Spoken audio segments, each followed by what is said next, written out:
નમસ્કાર દર્શક મિત્રો, હું છું રૂપલ લુણીચિયા. સંપૂર્ણ ન્યૂઝમાં આપનું સ્વાગત છે. પાટણ જિલ્લાના સમી તાલુકાના દાદર ગામના રહેવાસી અજમલભાઈ ચૌધરી પર બનાસકાંઠા જિલ્લાના ઓગળ તાલુકાના કેટલાક શખ્સોએ હુમલો કરી મારપીટ કરી હોવાના બનાવને લઈને સમાજમાં રોષ જોવા મળી રહ્યો છે. ઘટનાનો વિડીયો સોશિયલ મીડિયામાં વાયરલ થયા બાદ પોલીસ ફરિયાદ નોંધી કેટલાક શખ્સોની અટકાયત કરી છે. આ કેસમાં તમામ આરોપીઓ સામે કડક કાયદેસરની કાર્યવાહી કરી સજા અપાવવા તેમજ બાકી રહેલા આરોપીઓ સામે પણ તાત્કાલિક કાર્યવાહી કરવાની માંગ સાથે સમાજના આગેવાનો અને મોટી સંખ્યામાં લોકો પાલનપુર જિલ્લા પોલીસ વડાની કચેરીએ પહોંચ્યા હતા. સમાજના આગેવાનોએ જિલ્લા પોલીસ વડાને લેખિત તેમજ મૌખિક રજૂઆત કરી પીડિત અજમલભાઈ ચૌધરીને યોગ્ય ન્યાય અપાવવા અને સમગ્ર મામલાની નિષ્પક્ષ તપાસ કરવાની માંગ કરી હતી. સાથે જ બાકી રહેલા આરોપીઓ સામે પણ ઝડપી કાર્યવાહી કરવાની રજૂઆત કરવામાં આવી હતી. આ ઉપરાંત જો કેસનો યોગ્ય અને નિષ્પક્ષ ન્યાય નહીં મળે તો આગામી સમયમાં ઉગ્ર આંદોલન કરવાનો સમાજના આગેવાનોએ ચીમકી આપી છે. પોલીસ તંત્ર દ્વારા રજૂઆતને ગંભીરતાથી લઈ કાયદા મુજબ કડક કાર્યવાહી કરવાની ખાતરી આપવામાં આવી હોવાનું જાણવા મળ્યું છે.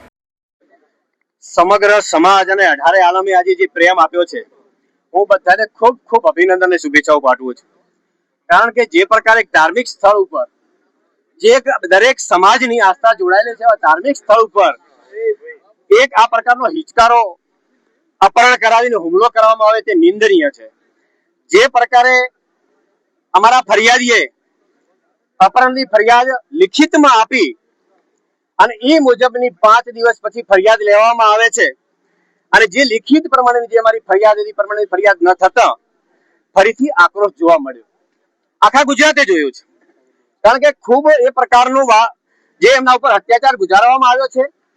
ખુદ પીડિતે અર્જુન કાકાએ એમના મોઢેથી એમનું નિવેદન એમણે આપ્યું છે કે જે દેવ દરબાર મંઠના મહંતે એમણે અપહરણકર્તાઓને મોકલ્યા છે અપહરણ કરવા માટે, અપહરણ કરાવે છે, ત્યાં લઈ જઈને એમને ઢોર માર મારવામાં આવે છે એમના લુખ્ખા તત્વો દ્વારા.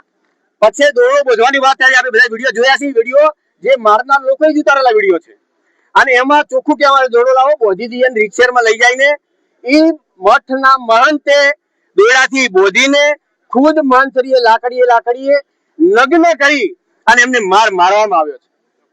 ચૌધરી સમાજ હંમેશા શાંતિપ્રિય સમાજ છે.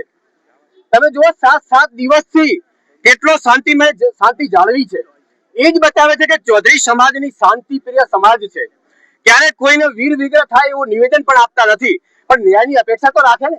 જ્યારે 5 દિવસ પછી જ્યારે ફરિયાદ લેવાની એ ફરિયાદ વિસંગતા વાળી હોય ત્યારે અમને લાગ્યું કે હવે આપણે આ રજૂઆત કરવી જોઈએ. આજે અમે એસપી સાહેબને આગેવાનો દ્વારા અમારી જે મૂળ ફરિયાદ હતી લિખિત સ્વરૂપે એ ફરિયાદ લેવામાં આવે, એની અંદર જે મુખ્ય આરોપી છે એમની નામ દાખલ કરવામાં આવે, એમનું અપહરણ થયું, એમની લૂંટ થઈ, એમને મારવામાં આવ્યા છે, જાનથી માર નાખવાની ધમકી પણ આપી છે.